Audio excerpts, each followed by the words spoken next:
I said, well, you know what? Since the agenda is the vaccine, well, let's look at what the vaccine's doing in the microbiome. And that's at the same time as they started rolling these vaccines, I started enrolling doctors that basically were getting vaccinated. And I'm like, can I get your stools before and after you get vaccinated? And sure enough, people would come to me and they're like, hey, I heard you're testing the microbiome. I want to have my baseline because just in case I change, I want to know what microbes I had before. So I'm like, yeah, happy to do it. So, this study, that was again, something I undertook myself and paid for myself. By the way, we applied for grants and all that, waste of time, waste of money. So I basically just dumped my money into this trial. So the first 4 patients I started noticing a month later, the bifidobacteria, this important microbe, is dropping in patients pre and post vaccination. So then I started asking myself, wait a minute, what's going on here? I mean, is it creating a bifidophage? Because this is precision medicine. This is forensics of the gut, right?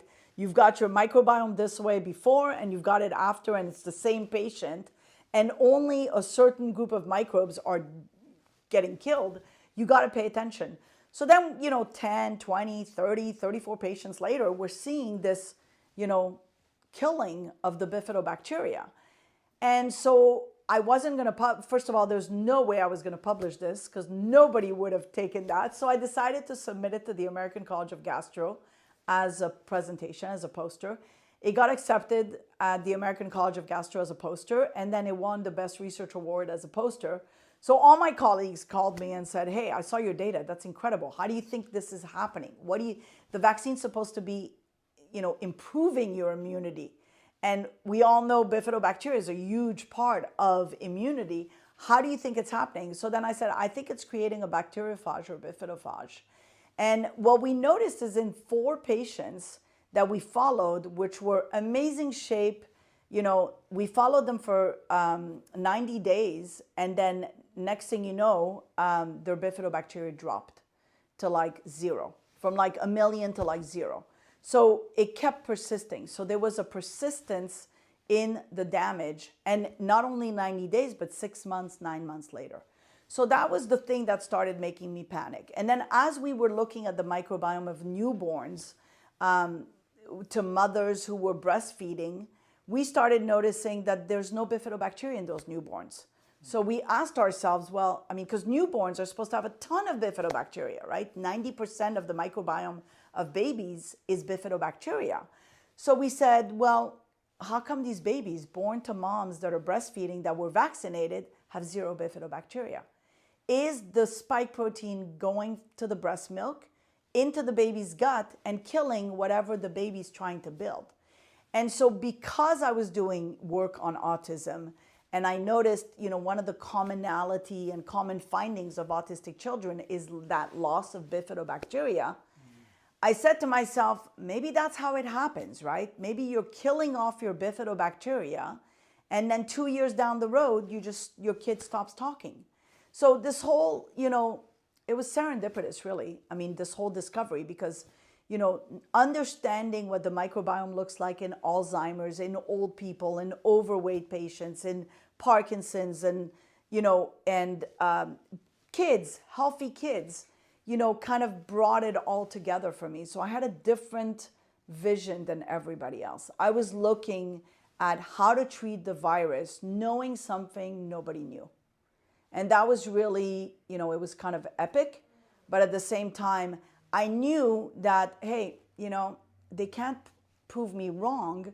And if they are going to prove me wrong, well, let's see why. But definitely this needs to be looked at, because the microbiome has such an importance in neurological problems, in cancer, so in Crohn's, in Lyme. So, we just published 2 posters that were presented at the same college where basically loss of bifidobacteria was noted in Crohn's patients and in Lyme patients. So bifidobacteria has a big role in disease, in my opinion, and so we have to pay attention to what's killing it. So, your hypothesis right now is that it's the spike, whether the spike is coming from the virus or whether it's coming from the vaccine, that this is actually causing this. It's killing the bifidobacteria, which is creating a problem. Correct. And this is what you're hoping, some serious research is done yes, around. Yes. Yeah. So, and we are doing something to try to prove that. So it's coming along. Obviously this is research and it's slow developing. Research is not fast. It's one thing proves another, and opens the door to another. I'll give you an example of research during this pandemic. One of the things that I did myself was kill my bifidobacteria because I wanted to see, well, what increases the bifidobacteria, right? So I was the guinea pig. The whole pandemic. And, first to see, if I'm exposed to it, etc. And it basically, what I realized, one of the things, I was drinking a ton of kefir and my bifido is not increasing. I'm not really good at taking my vitamins, right? Because I'm stressed and I'm busy and I'm not a pill taker. But essentially I kind of let it die. And I started testing my kefir and I looked, because we passed it through the machine, and we noticed that the kefir didn't have bifidobacteria in there, even though it says bifidobacteria. So I went to Whole Foods and Ralph. This is research, because here I am, I've just killed my bifido. I'm trying to boost it.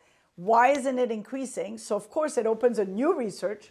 And I went to Ralph's and Whole Foods, picked up all the products that said bifidobacteria in the back. And we took 23 products. One of them was a $27 tonic water that had bifidobacteria in there. So I said, well, this gotta be bifido because $27. I mean, come on. Anyway, so we shook them, we took the sample. Only 3 of them had bifidobacteria. Unbelievable. So what? And so you become an aware customer, right? So this is what research is all about. Research is about, why isn't this happening? Why isn't it? Let me figure out why this is not happening. And of course, my kefir didn't have bifidobacteria. How am I going to increase my bifido if it doesn't have bifido, right? So then I started doing my own stuff, the fermented foods and all the stuff that I know how to do. And basically, I'm happy to say I'm back to my normal bifidobacteria. But this is what research is about. It's finding one thing and then opening up a new science, a new research to kind of discover. And so that was fascinating.